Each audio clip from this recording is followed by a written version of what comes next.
All right, well, I think I'm going to begin with our introduction here. First, I want to welcome everyone to making it to another one of our workshop series on our workshop in cultural affairs here. Thank you all for coming. We're in great luck today. We've got Mark Taylor from the University of Sheffield, who's going to be presenting on some of his work. Mark is a senior lecturer in quantitative methods at the University of Sheffield. He also has a visiting spot at Deakin University in Australia.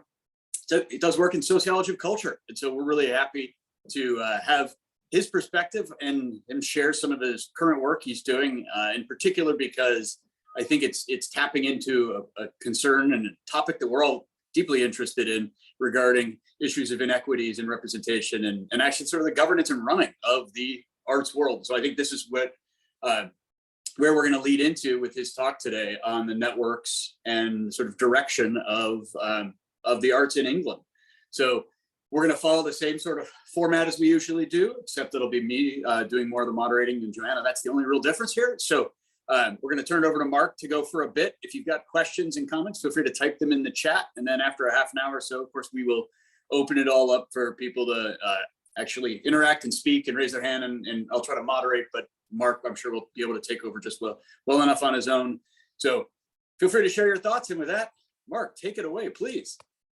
Great. Thanks very much, Doug. I am delighted to be joining the seminar series. I was a devotee all the way through as soon as they kicked in. So it's a delight to participate in a nice sort of parallel.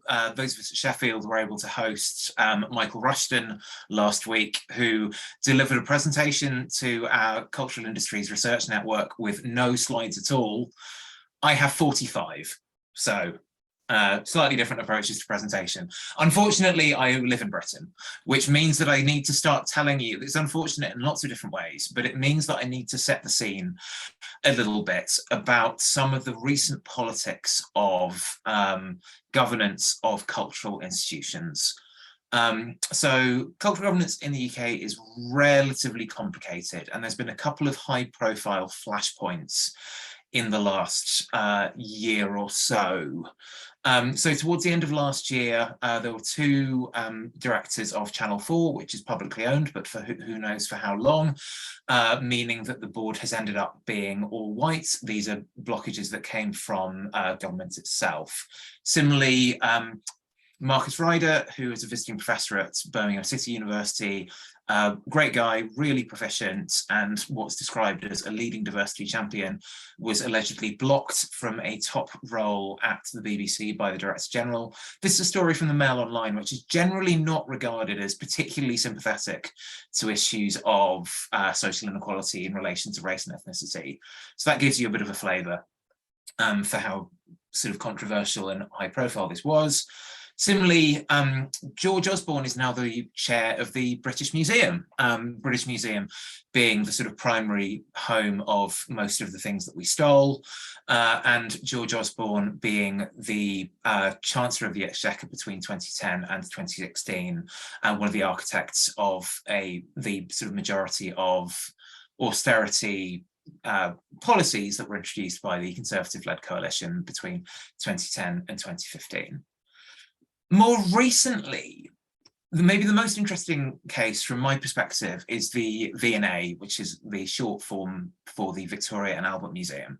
Don't know if anyone's been. It's great. I really strongly recommend it. If you're in London and you only have time to go to one museum, I would recommend either the V&A or the Hunterian, which is a collection of sort of medical history. One of the trustees of the V&A is a guy called Ben Elliott, who for a long time was the chair of the Conservative Party, which isn't by definition a problem, but it becomes slightly more of a problem if this trustee is hosting private events at a museum on behalf of the company that he runs, or alternatively, if the V&A is hosting the Conservative Party's high profile and very, very lavish and expensive fundraising dinners. I am not the first person to be interested in arts boards. If anyone in here is not familiar with, I have it on the screen, I also have it in my hand, Trustees of Culture by Francie Ostrauer. It's fantastic. I can't recommend it highly enough. And it was a big part of the motivation for coming to this project and my interest in what you might call cultural governance. Cultural institutions are relatively unusual organizations to govern. It's, as Ostrauer lays out really nicely, the motivations for wanting to become a trustee or a director of a major arts organization tend to skew more towards the status associated with that institution and the role of governance on it. Certainly in a North American context, one of the things that comes through quite strongly is the role of money is really, really pronounced. Again, I really strongly recommend that people read it. The majority of trustees of these major arts organizations, cultural organizations that she discusses, are multimillionaires, quite a lot of them are billionaires, and there's a strong expectation that there's significant amounts of money that are both spent and distributed in and around cultural organizations. And another reason why I was drawn to looking at cultural governance more broadly is for a long time I've been interested in social inequalities in and around sort of creative work, if you like. So in some of the work that I've done with colleagues, we found really significant social inequalities in, for example, who gets access to initial cultural jobs, who gets promoted, who does well, who eventually gets to running the organizations. And because of this, we were interested to look in a bit more detail all the way to the top. You know, who are the people running these institutions? How are they connected to one another? And who are some of the most central people within this space? So that's the first bit of background. The second bit of background is what we're in the UK context, and particularly the English context, spatial inequalities. One of the sort of standard things about cultural funding, if there's a single thing that people know about cultural funding in the UK, it's that it's predominantly in London. There was a major report that was published in, I think, 2011 that you can see on the screen here called Rebalancing Our Cultural Capital, otherwise known as the ROC report. This ROC report illustrated basically the fractions of money that were spent by the Arts Council inside of London and outside of London, which was quite a major intervention at the time. And there's been, in response to this, a lot of work took place in order to try to confront some of these issues. But both on the one hand, try to think about, is this a fair representation of what's going on? Is this just purely administrative? Or is it that if you live in London, you're actually having a lot more money spent on you? But equally, arts organisations and sort of the organisations governing the arts, such as Arts Council England, the Department for Digital, Culture, Media and Sport, and so on, have made quite a lot of noise trying to address, think about how this inequality might be rebalanced. A decent illustration of this is, there's a paper from Cultural Trends from a few years ago by Danny Dorling and a colleague whose name escapes me, apologies. So Danny Dorling, who is a geographer, is a developer of a technique called Dorling cartograms, where basically different geographical units are sized according to some other variable. This is an illustration of how much money is spent in different parts of England, which is the main part of the graphic. In the top left, you can see the actual physical sizes of these different parts of the country. And this fits into a broader sort of political context that's going on in England. This stuff is quite difficult to write because in the last couple of months, we've had proofs back on various different papers. And whenever we write, we say something about the current culture secretary has said the following. And then at the proof stage, we have to say the preceding culture secretary has said the following. The average tenure of a culture secretary in the UK is about 10 months at this point. But one of the major sort of noisy initiatives coming through in the UK in certainly the later Johnson government, we'll see whether or not that persists into the Sunak government that has only kicked in quite recently, is what they describe as levelling up. Levelling up being a term used to describe, what I would describe as mitigating spatial inequalities. Obviously, this is not something that's limited to arts and culture, but it's quite a heavy component of it. So I've just taken a couple of screen grabs here. This is from a press release from earlier on this year about how Arts Council funding will be redistributed across the country, levelling up access to the arts, where various different geographical locations would be have a greater focus for Arts Council funding. You know, what I'm trying to illustrate here is that inequalities of provision in cultural spending in England, on the one hand, are really, really pronounced, but on the other hand, are very much acknowledged as a problem. And various sort of policy initiatives are being implemented in order to try to address some of these. We might question how sincere some of these interventions are, but that's something that we can come to in due course. I included this, I don't know if you can see the icon on the top right, that icon levelling up arts and culture is genuinely from a government press release. This isn't any of my own editorializing. And in order to understand this, I also need to tell you a little bit about how the Arts Council spends its money. The majority of the money that is spent by the Arts Council, where the Arts Council is not the only organisation funding the arts, but it's one of the major ones, particularly at a national level, funds at the moment 828 what they call national portfolio organisations. These NPOs, as they're known, receive fairly stable amounts of money over what are normally a 4 or 5 year cycle. These range in scale from, and the smallest of these 828, these are organisations that are receiving about £40,000 a year, which is equivalent to, at the moment, about $40,000 a year. That didn't used to be the case. These are often organisations like small boutique publishers and so on, very much the long tail of the arts ecosystem. On the other extreme, the organisation that receives the most money from the Arts Council is the Royal Opera House in Covent Garden, which receives about £18 million a year. And the Arts Council gets quite a lot of stick, but they're very, very good at making clear how they spend their money. This is just a quick screen grab that I took earlier today of some of their data about arts organisations. It tells you, there's a row telling you who each one is. It tells you where they are. It tells you whether they were funded in the previous round, if so, how much money they got, how much money they're getting now.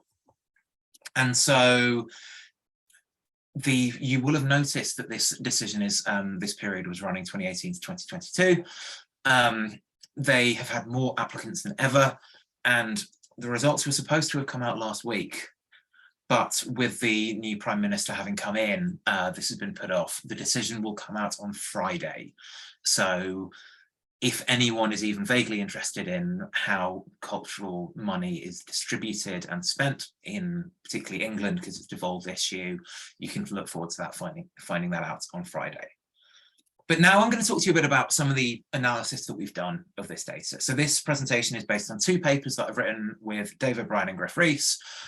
This is work that's been supported by the Arts and Humanities Research Council in the UK. I'm going to start by telling you a little bit about the data. And I think the data is interesting because sometimes when we are very lucky actually in England to have excellent data on governance. So I just showed you that data, showing you this is how many NPOs there are and here's some information about them. We then use Companies House. So Companies House is a government resource where organisations will submit bits of information about themselves. So just for clarification, I'm talking to you now about organisations that are registered as companies. I don't particularly want to get into the weeds of arts legislation, but briefly, most arts organisations in the UK legally are both companies and charities. I'm going to talk to you about the company side now. We've also looked into the charity side. The results are basically consistent. But if you type in National Theatre at Companies House, you get 11,508 results. We manually checked every single company registration. This took a long time. But the once you find the National Theatre and you discover that it's called the Royal National Theatre, here's some of the information that you can get. You find out, for example, where it is. You find out if it's previously had any different names.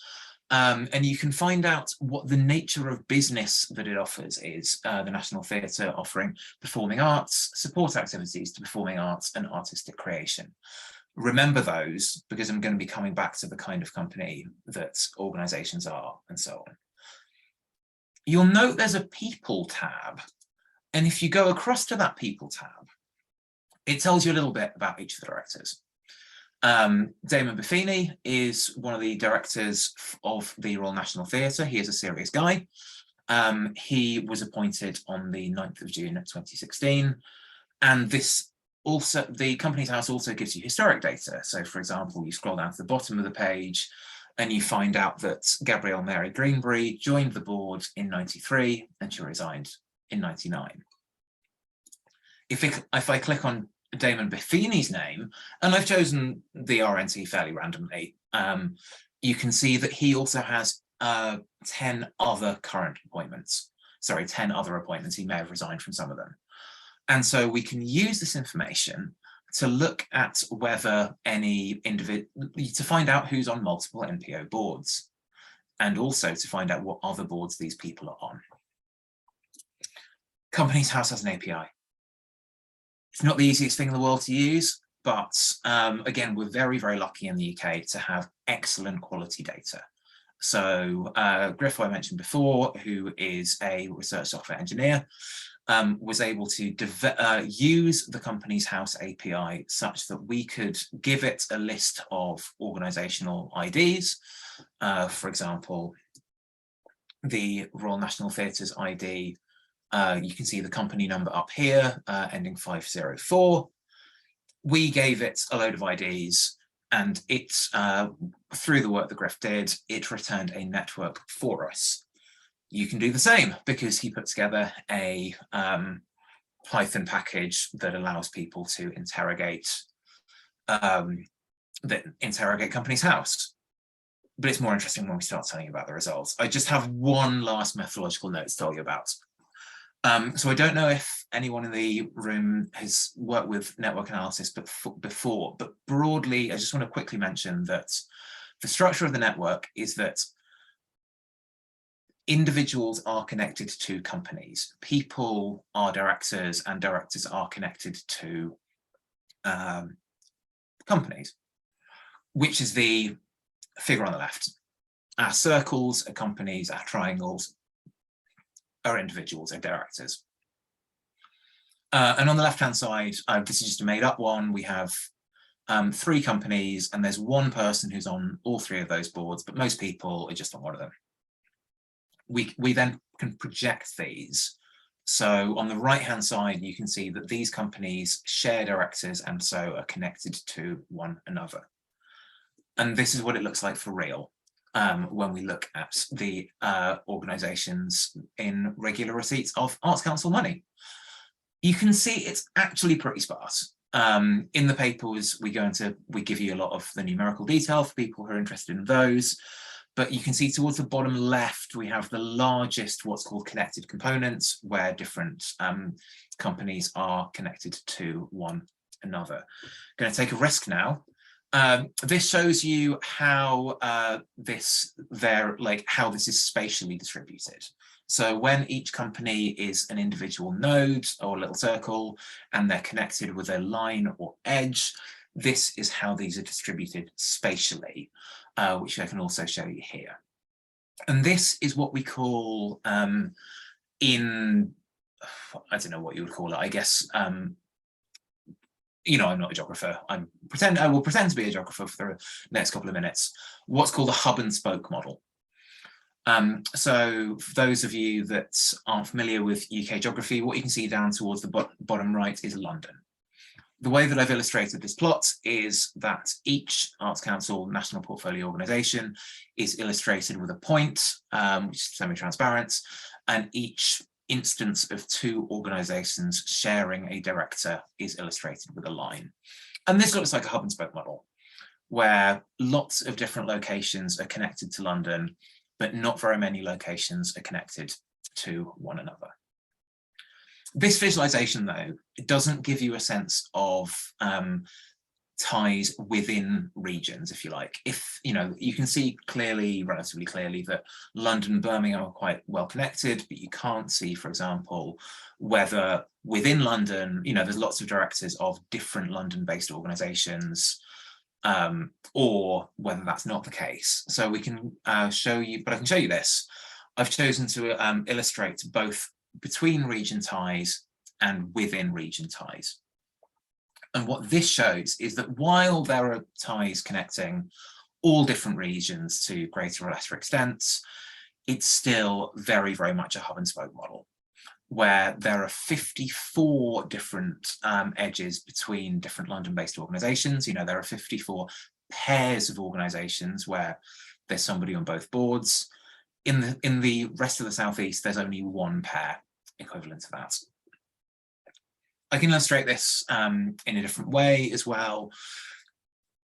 Connections that incorporate London are almost all of them.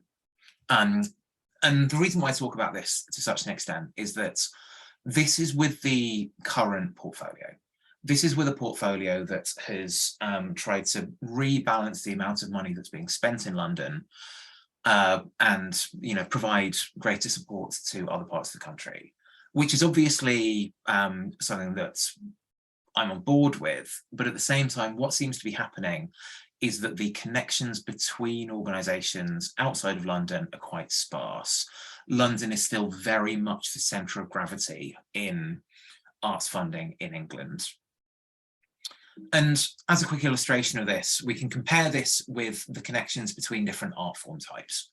The Arts Council classifies the different organisations that it funds in various different ways: music, theatre, visual arts, the slightly nebulous combined arts category, and so on. And you can see that while theatre is relatively dominant here, there are 24 shared directorships between theatre companies. This is nowhere near to the same extent. And just as a flavour, within individual regions where somebody is on the board of two different organisations, chances are that this is somebody who's bridging different art forms. For example, somebody's on the board both of a theatre and a visual arts company, whereas if it's somebody bridging different regions, it's much more likely that it's somebody who's on the board of two different organisations representing the same art form. Why does this matter? First reason why this matters is to do with money. This shows us the distributions of the amount of money received by different arts organisations in different parts of the country, according to whether or not they share a director with another NPO or not. The curves in orange are those cases where there's no shared director. The ones in green are the companies where there is a shared director. And across the board, you can see that companies where there is a shared director with another organisation are in receipt of more money. So these bridges that I'm talking about, this isn't randomly distributed. Connections with London, this suggests, are more strongly associated with more money. And when we take London-based organisations out of the picture, this shows you the distribution for the rest of the country of how much money is received by companies that don't share a director with anyone else, that share a director with another organisation that isn't in London, and then finally organisations that share a director with a company that is in London. And what this shows us is that the non-London organisations that are getting the most money are the ones that share directors with London-based organisations. And so this starts to raise questions for us about the effectiveness of what you might describe as rebalancing. While more money is being spent outside of London, which is consistent with the goals that organisations have set themselves, which is great to see, the move of the centre of gravity to outside of London, which is what a lot of the language suggests is desirable, doesn't seem to have happened. Let's go back to this. So this is the network that I showed you a couple of minutes ago. This is the network of organisations. I've not really talked about who any of them are. All I've done is talked about where they are. Let's start by going to this little area down the bottom left of the network, which shows you the largest connected component, the organizations that are connected to one another. And here they are. Some of these you'll recognize, some of them you won't. The one that I want to particularly highlight as maybe relevant is the Royal Opera House Covent Garden Foundation. The Royal Opera House, which you can see over here, shares directors with Ballet Boys Limited, which is as you would imagine, a male ballet company, and with Hampstead Theatre Limited. This is just to give you an idea of some of the organisations that we're interested in. And again, I want you to remember, earlier I showed you a slide where I talked about what kind of organisations are these? What are the industries that these organisations are classified as being in? And this is what they are. On the x-axis, this is how many of the NPOs are describe themselves as being in particular industries. No surprise that the big ones are performing arts, artistic creation, support activities, cultural education, and so on. What we have on the y-axis here is what I call overrepresentation. So this is adjusting how many of these companies are there in this data set that I'm working with as a fraction, compared with how likely is an organization going to be doing stuff like this across the company's house data set more generally. So as an example, lots of arts organizations have selected the category that, they run bars, because one of the things that theatres do is they have a bar and they sell alcohol and they make money. But lots of places sell alcohol and make money, whereas by contrast, not as many places operate arts facilities. So that's what you're seeing on the y-axis. And the reason why I talk about this is that arts organisations are not only connected to one another. I've gone back here to the original network diagram that I've shown you, but we now have some additional connections drawn in a kind of pinky orange. And these connections are where what I'm calling indirect ties.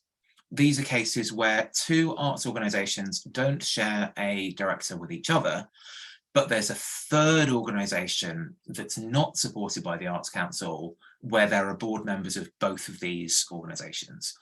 And this is where ideas of brokerage really start to come in. Where are the locations where people running the arts are meeting each other? Where might they be interacting outside of these boardrooms directly? In which other boardrooms are these taking place? This is a bit vulgar, but this is just to show you how these different projections, these different networks fit together. Again, black edges are those where two companies share a director. Pink edges are those where there's a third organisation with which they share a director. This is just to illustrate, if we just take those organisations that share directors either directly or indirectly, this is what the network looks like. You can see that earlier the network was relatively sparse. In this case, the densities increased quite significantly. And so what we were interested in doing was two things. The first one was to look at who are some of the most central organisations here. If we're thinking from a perspective of brokerage, which are the organisations that are most central to this network, using something that we call betweenness centrality. If you think about all shortest paths within a network, how many of them pass through a given company? How likely is it that information is passing through a given company? But also, we were interested in just how many other companies an individual arts organisation might share directors with, both directly and indirectly. This is a quick illustration of that distinction. On the right-hand side, we can see, and this is just made-up data. I have a node labelled E for Echo. This is a company that shares directors with 5 other companies.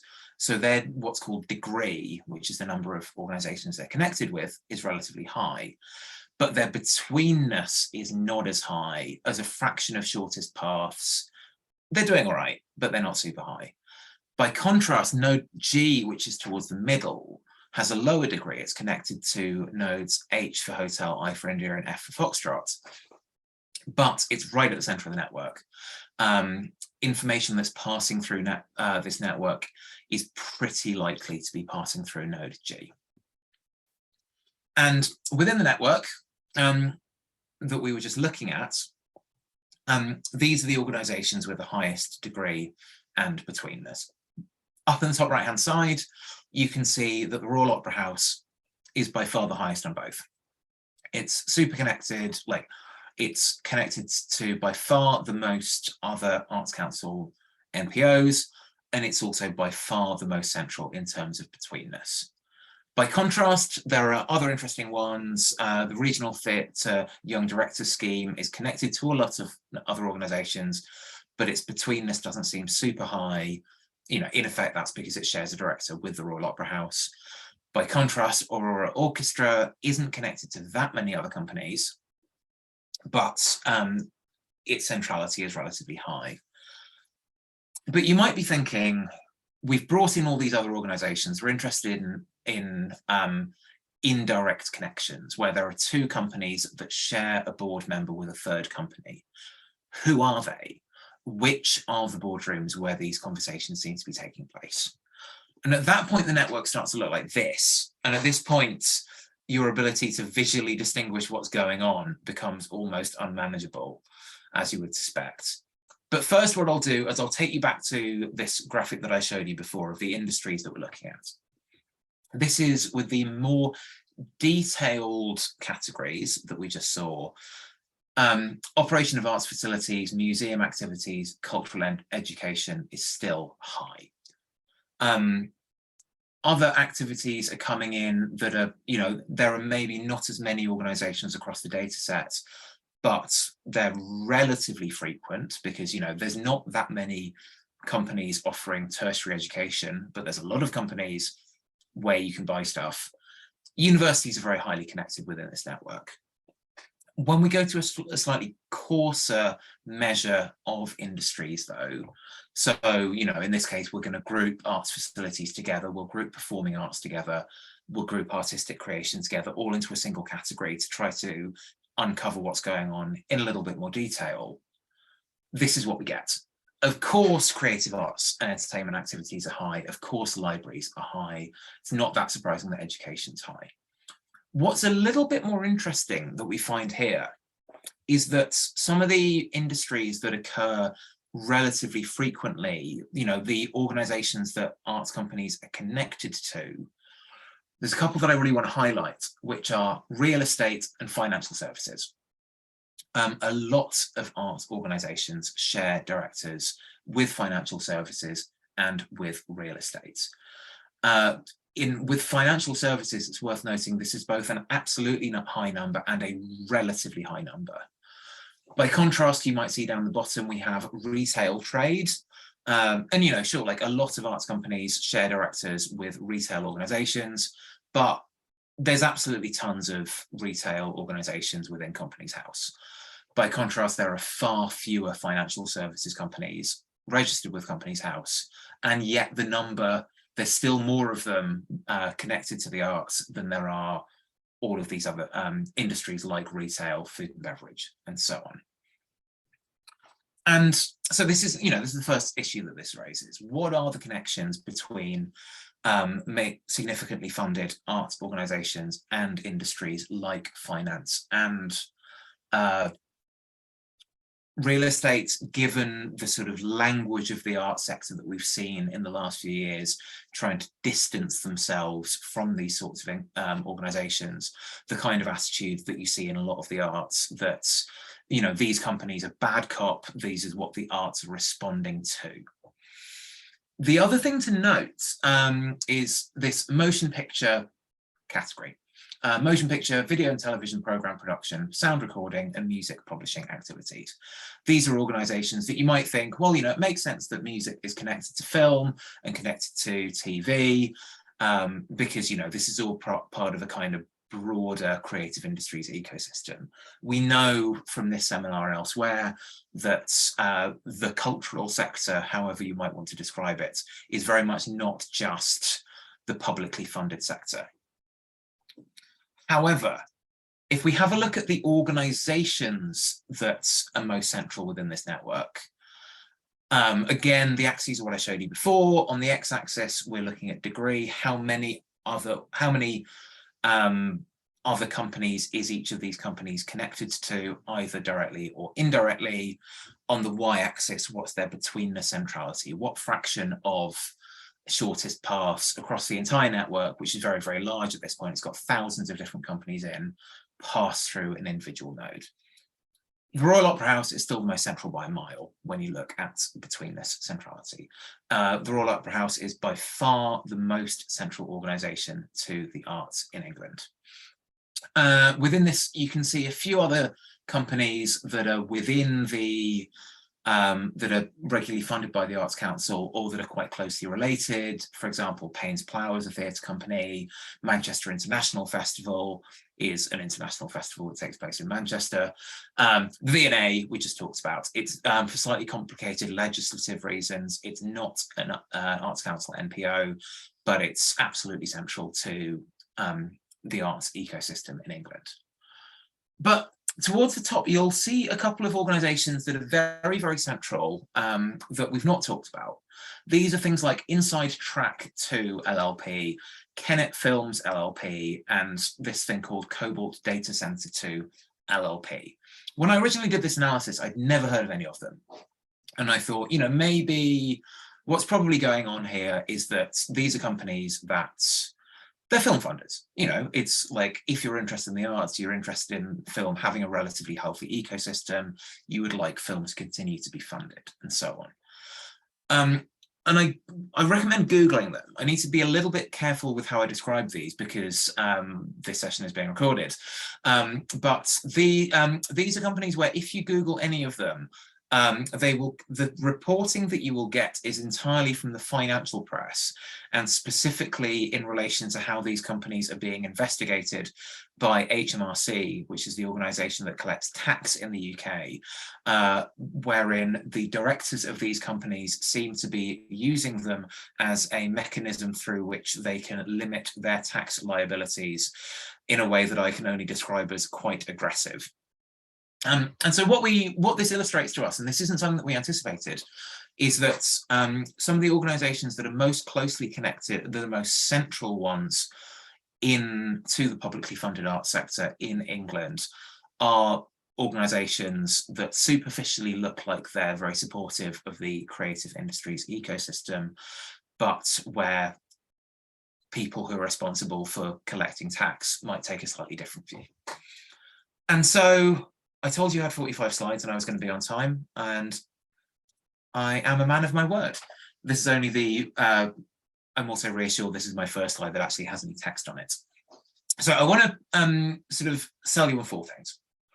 The first is that if we want to understand spatial inequalities, we need to think about relationships between locations. There's a piece that was published in Prospect this morning, which is a sort of left-ish publication in England or in the UK that's focused on Sheffield specifically, which is the city in which I work. Britain is a rich country, but it's extremely regionally uneven in terms of how money is distributed. And Sheffield is a good example of a place that, in spite of having a sort of serviceable amount of investment for the last several decades, has a GDP roughly equivalent to that of the Czech Republic. The rest of South Yorkshire has a GDP roughly equivalent to Slovakia. A big part of this is to do with how well connected Sheffield is to the rest of the country, which is to say, not very. And for me, this extends to the arts ecosystem. We need to understand relationships between organisations, relationships between places, and places can't only thrive and succeed if they're connected to London, which is what we seem to be seeing. The network of publicly funded organisations is actually pretty sparse. And one of the implications of this is that key individuals, key institutions are potentially very, very powerful. I haven't shown you the graph that's the equivalent of the one with Royal Opera House at the top that has individual names, because I didn't want to go into the detail of who these people are. But in the paper, we go into it in a bit more detail, and that illustrates that there's a small handful of people who are extremely well positioned in terms of network centrality within the arts. Arts organizations' entanglement with industries isn't just a small number of high-profile players. I started by talking about George Osborne and Ben Elliott. These are people who are incredibly well positioned politically and very, very central to the arts. But it's not just them. That graph that I was just telling you about that's in the paper, these two names don't come up. This extends quite significantly beyond this. And the last point, which I always try and think about, is that I can only do this because Companies House makes it possible. In Australia, you have to pay if you want to find out the information about who the directors of different companies are. And if you were to pay rack rates for some of the work that I've done in Australia in context, it would cost you millions of dollars. I assume you could work something out with them, but we're very, very lucky in Britain to be working in an environment where this sort of data is available and accessible. But even then, the data is not perfect. When I was doing some sort of data cleaning investigation, it becomes clear there's some duplicates that aren't harmonized. And in a networks context, inconsistent records for individuals is particularly tricky. I just wanted to give that qualifier at the end. But I've been talking for 40 minutes, which is the amount of time that I promised I would talk for. So I will stop there. Thank you very much. Thank you, Mark. Thank you. Well, this is a good time for people to raise their hands and ask some questions. I see we already have one up, but I want to ask you first, Mark, to reflect. Well, actually, no, I'm going to ask you a fairly technical-ish, boring question. We'll start off there. So when you walked us through the API and the data that are available, you showed that you've got historic memberships on these boards. Have you done it? Right. So I should first say that's not a boring question. I love it, but I'll let you finish.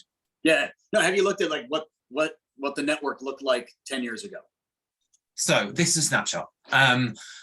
The fiddliest bit actually was filtering out to just live board memberships, because we wouldn't want to say that two companies are connected if there's somebody who's on one board now and was on another one 10 years ago.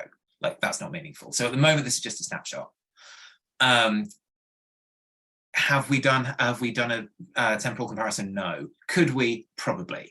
I don't want to curse myself because I know that this work is quite fiddly, but the way the Companies House is structured should mean, particularly if I were any better at Python, I could say, given what we have, construct what the network would have looked like on, I don't know, the 1st of January 2001.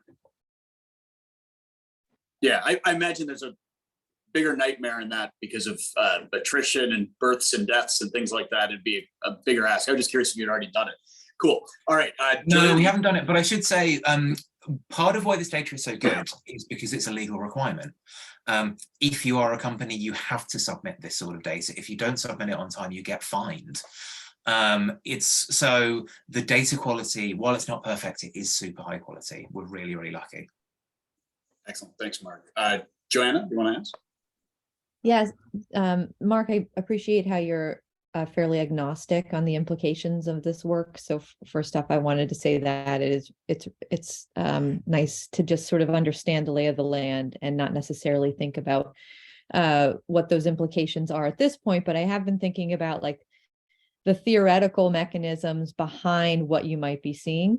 And the first thing that comes to mind is thinking about London as a potential clearinghouse, or London as a sort of potential facilitator of distribution of funding in some kind of networked way. And so I guess the first question that came to mind was whether or not you normalized levels of funding for these different organizations receiving Arts Council funding, so that you could sort of see how strong those ties are as opposed to how weak those ties are. Does that make sense? Oh, what? So like we weight a tie more heavily if the organizations that are being connected get more money? Yeah, exactly. So we didn't do that. We could do that. It's so in terms of the mechanisms, it's interesting. So I cannot say enough positive things about the review experiences that we had at both journals, at Poetics and European Urban and Regional Studies. in both cases, we were really lucky to get reviewers who got what we were doing, but also made genuinely helpful suggestions. One of the things that one of the reviewers flagged was, this all sounds quite critical. It sounds like there's this kind of London vortex, and it sounds, on one reading of this, if you get a director from London, you're going to get more money and everything is going to go brilliantly. Alternatively, it might be that organisations that are already doing well outside of London might be more attractive to people who are experienced directors. Given the history of arts funding in the UK, there are relatively few very experienced directors of large organisations that aren't connected to London. And, for one of those people, working with a big organisation in another part of the country might be a fun and interesting thing to do. These are people who are giving their time to the arts out of the goodness of their hearts, more or less. And so we don't want to come across as too critical. So this question of what the mechanism is a little bit of a tricky one. But my instinct is based on what you like from having, as you can imagine, I've looked at these pairs of organizations quite a lot. If we were to adjust for the amount of money, this would only get even more pronounced. When you have sort of between region ties that don't include London, for example, these are much less likely to be heavily funded organizations. This is more likely to be, for example, niche visual art forms. If there's say one gallery in one part of the country and one gallery in another, then the person who is bridging those two organizations is probably an art historian. By contrast, when you have a lot of the connections with London are connecting one organisation that gets a lot of money with another organisation that gets a lot of money. So without having done the analysis, my suspicion is that incorporating that adjustment is only going to make this look even more extreme. And you can sort of adjust based on different sources of funding, I assume, as well, given if you have that information. So Arts Council funding as opposed to private donations, especially given that you're connecting to these external organizations. I would be really interested to see that as well. So maybe there's a different distribution once you start to bring in private sources of funding as well. Yeah, I mean, I can give you all the code. That's partly a sincere point. All the code is on the journal pages, and there is a Python package for this. Part of why we did it in the way that we did is that we're looking at about 800 organizations. And so when you're looking at about 800 organizations, the Arts Council data is the amount of money that the Arts Council gives to companies is not all the money that they get, but at least it's in a consistent format. If I were going to go through and read every single annual report to find out the way that they report donations, I'd love to do it. It would be fascinating. It'd be really, really interesting to do that, but I would need somebody for a year. Excellent. Other questions, and if there aren't any, I've got more, but I want to make sure we've got a chance for anyone else who's curious about something. Please, Thomas. Hi, Mark. Good to see you again. Any chance you can venture a possible prescription for how to deal with this kind of spatial inequality, connecting some other kind of mechanism, or a kind of like a policy recommendation if you were to just take a shot at one? So the best example of the problem with the spatial work is that, so the two largest cities in the north of England are Manchester and Leeds, and there are currently no edges at all between Manchester and Leeds. There is no company in Leeds that shares director with a company in Manchester at all. The intervention, I mean, this isn't quite as strong as a policy intervention, but what I would be doing if I were a practitioner who was concerned about this, is I would be proactively encouraging the directors of the large organisations in the north of England to join each other's boards. That's the first thing that I would do. because at that point, you know, and like while these people are talking to each other already, there's often decent relationships between like artistic directors and so on. If the governance is explicitly brought together in this way, I think this starts to break the hub and spoke model, and the sector becomes a bit less reliant on, well, this is how they do things in London, so that's probably what we have to do. Thank you. Carol, please. Hi, Mark. Thanks so much for talking to us about this really interesting work. I wonder if you could just lay out for us in a little bit more straightforward way some of the politics of this investigation, because I'm curious about, so before thinking about what kind of policy implications there might be, I would want to know more about the kind of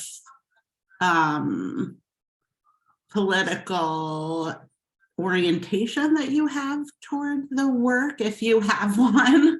It seems to me like it would be relatively difficult to engage in this work without some political orientation.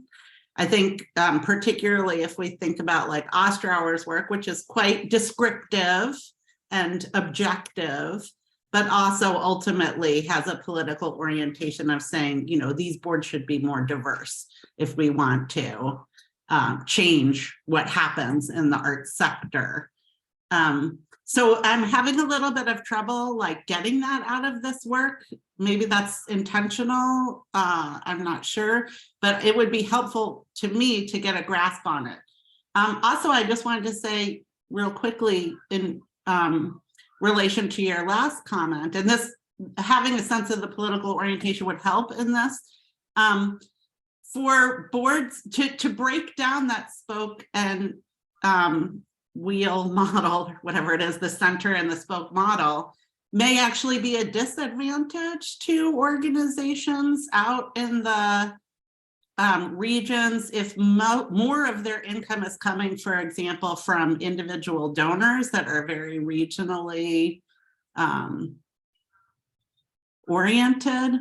So anyway, if you could give us a little bit more of that, or give me a little more of that, I would find that really, really useful. Thanks, Carol. So this is, in a happy coincidence, this also ties into a question that Nick has raised in the chat, which is the extent to which the work that I'm talking about ties into some of the work that I've done before on, for example, social class inequality in creative work. So the sort of original motivation for the work was trying to unpack the mechanisms for social inequalities in creative work and what you might call creative industries more broadly. You know, in some of the stuff that we've done before, we have mapped fairly extensively social inequalities, including but not limited to social class, race and ethnicity, and gender within the creative work. But we've sometimes, you know, and we've tried to do some work towards unpacking the mechanisms through which these inequalities are able to persist in spite of a number of policies to try to confront these. But we found that, you know, in order to really answer these questions, you have to figure out how these organizations are governed. And in order to understand how these organizations are governed, you need to look at the boards.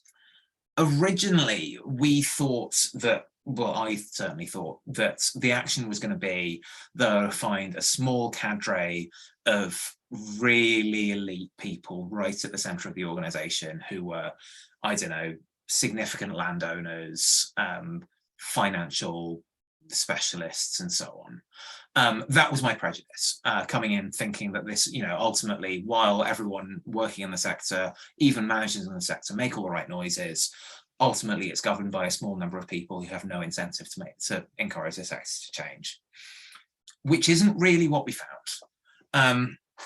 We found, you know, we sort of give a few little biographical sketches of some of the people that are at the center of this organization. We also, as one of the appendices, will give you a big table with every single person. So you can, if there are particular names that you're interested in, you should be able to find them in there. But that was sort of some of the background, like trying to unpack these inequalities in a little bit more detail. What we were maybe not quite qualified to deal with, that we had to do quite a lot of work around, is the extent to which relationships with directorship and governance is to do with tax.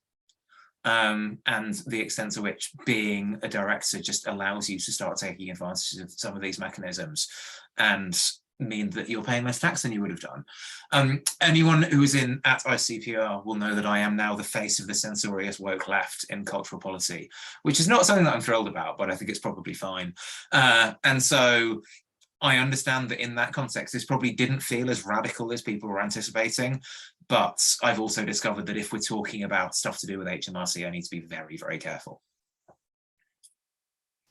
If I could just quickly follow up, I think it's less that asking something of you than wondering if there's a different mechanism through which that elite control and power is being leveraged, possibly in the US context, the influence of institutional philanthropy and very wealthy individual donors is something you would certainly have to add on if you were trying to trace like networks of power around arts institutions.